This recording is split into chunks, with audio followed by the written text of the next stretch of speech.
All great fighters in history had this one unique characteristic inside of them.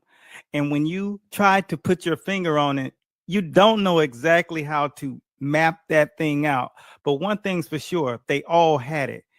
When you think of the great fighters of old, like Jack Dempsey, the Manasseh Mauler, who would blow through your city and blow through your favorite fighter like it was nothing.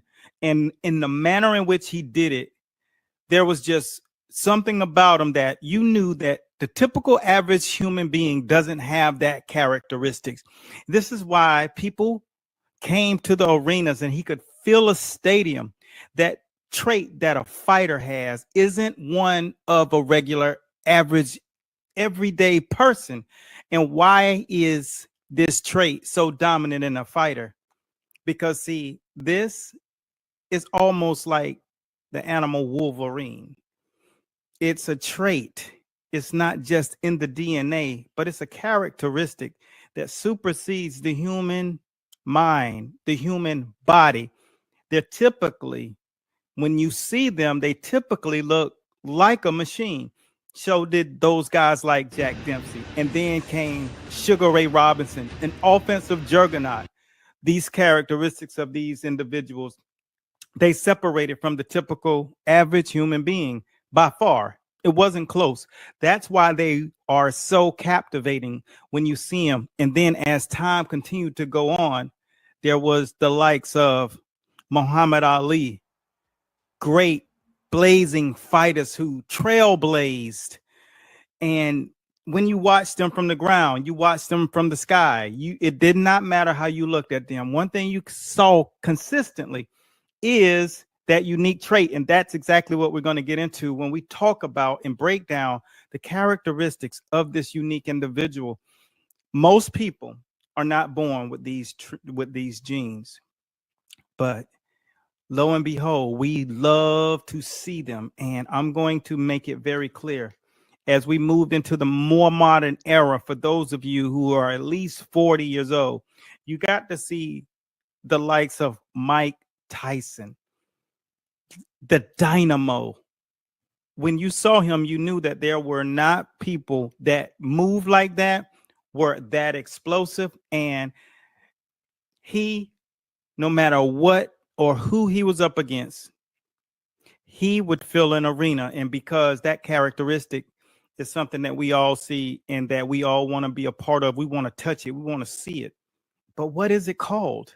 And that's what we're about to get into, because that trait continued to move forward through time. And then you got to see people who just had that flamboyance, like Sugar Ray Leonard.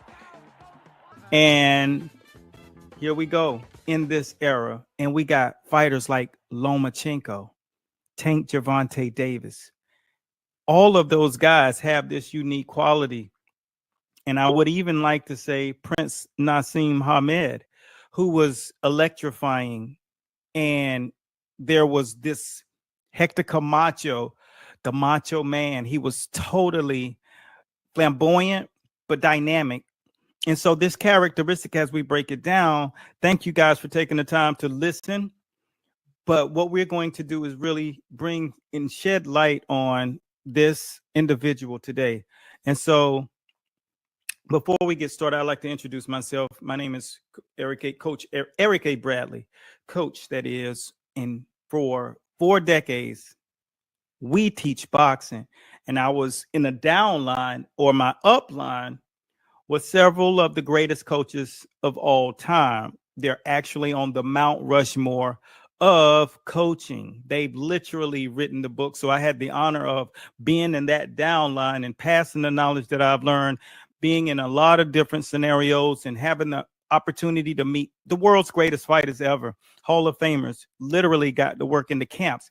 So what did I take from all of these things, all of these moments in act, and all of these inspirations? Well, what I do is I take the knowledge that I learned and I write it, and I make sure that I cultivate it and put it into a science, because there is nothing more scintillating than the science of boxing. So today what we're going to do is break down this actual style of fighter And this style of fighter, my friend, has the dynamics of a jaguar, but as venomous as a poisonous snake and as aggressive as a gorilla in the mist. And this fighter, the characteristic of them is what we call the hybrid. And what does hybrid stand for?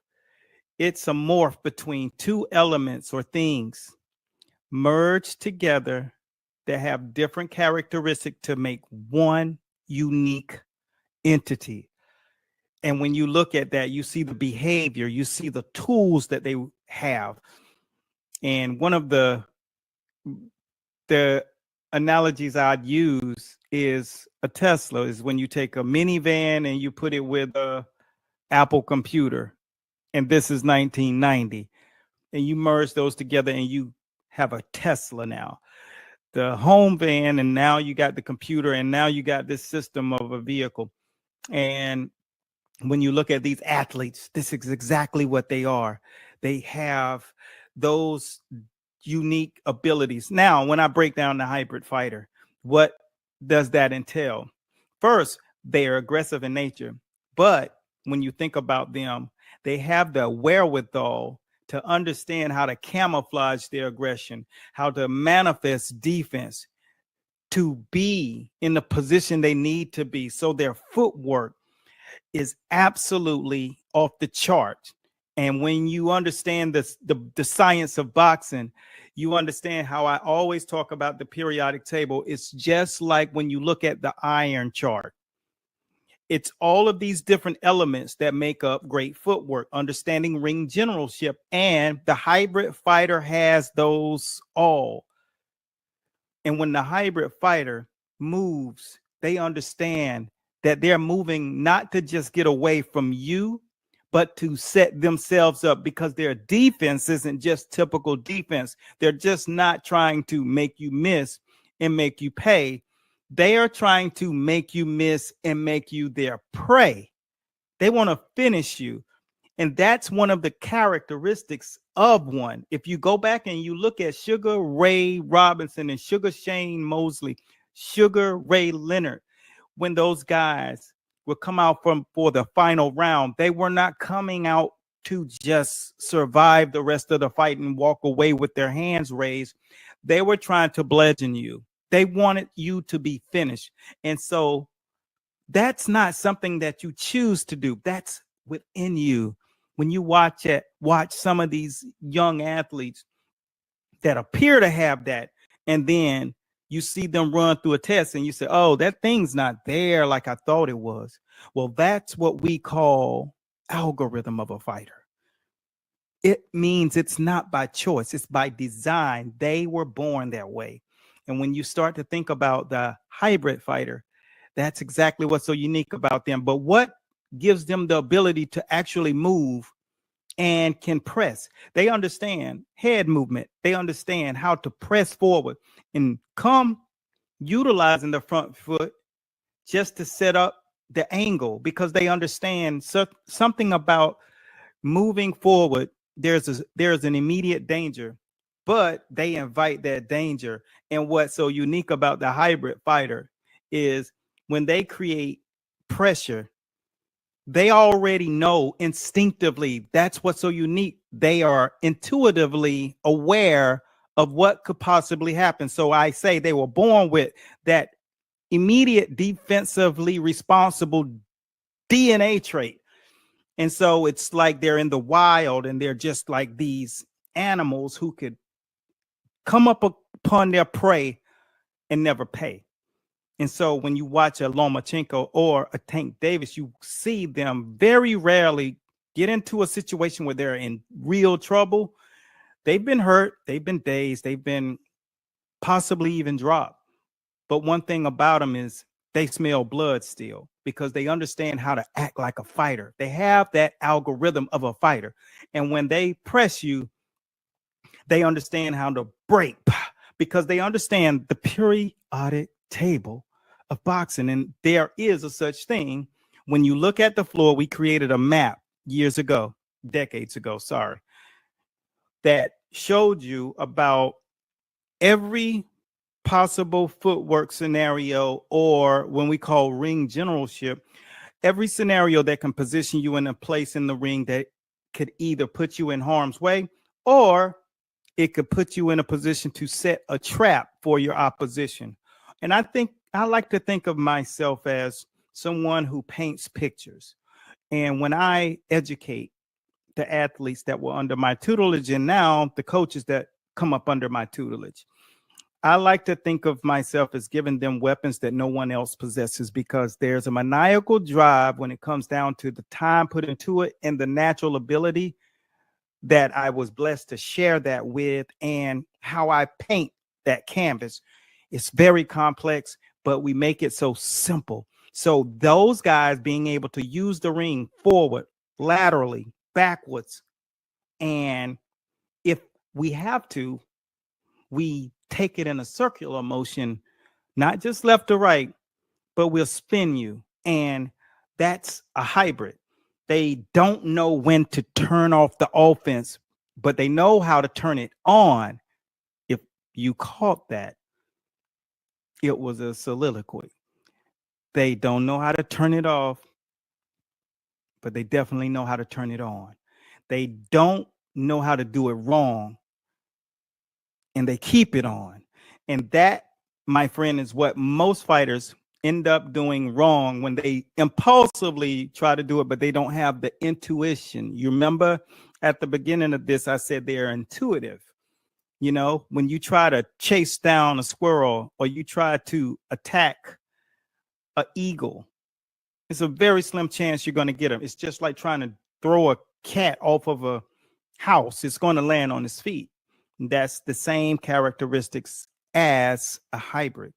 Now, one of the other things that they possess is not only understanding how to press you forward like Mike Tyson did in the Peekaboo, but a hybrid understands how to utilize it in a way that when we created the system that I saw Mike Tyson using in Cus D'Amato, and we learned from the late, great Archie the Old Mongoose Moore, who's a part of my upline, brought into the family by the daughter, and the conversation that she had constantly with me, if she hadn't said it once. You look at Sugar Ray Robinson and Sugar Shane Mosley, Sugar Ray Leonard. Same time.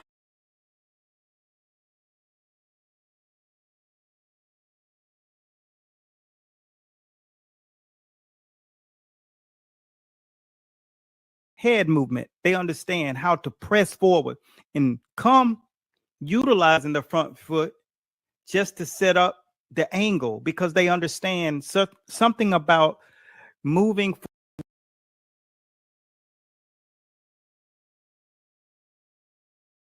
danger. I love what Teddy Atlas had to say about guys who we consider hybrid fighters.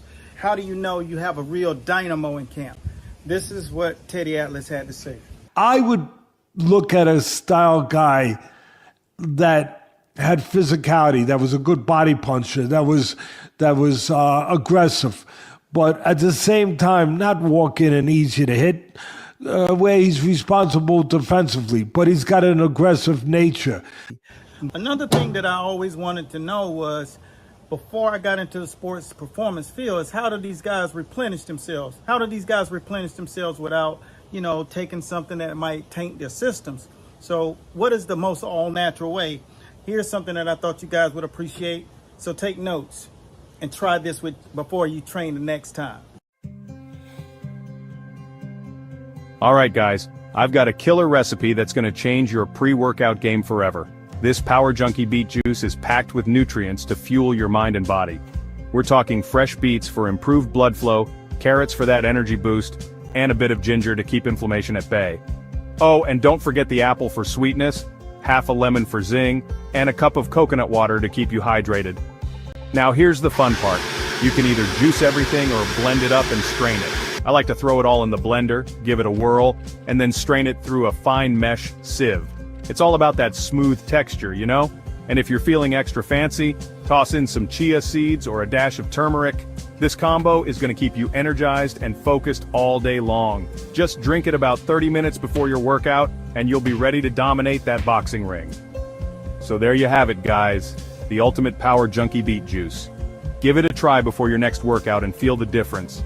Stay strong and keep pushing your limits. And what's so unique about the hybrid fighter is when they create pressure, they already know instinctively. That's what's so unique. They are intuitively aware of what could possibly happen. So I say they were born with that immediate defensively responsible DNA trait. And so it's like they're in the wild and they're just like these animals who could come up upon their prey and never pay. And so when you watch a Lomachenko or a Tank Davis, you see them very rarely get into a situation where they're in real trouble.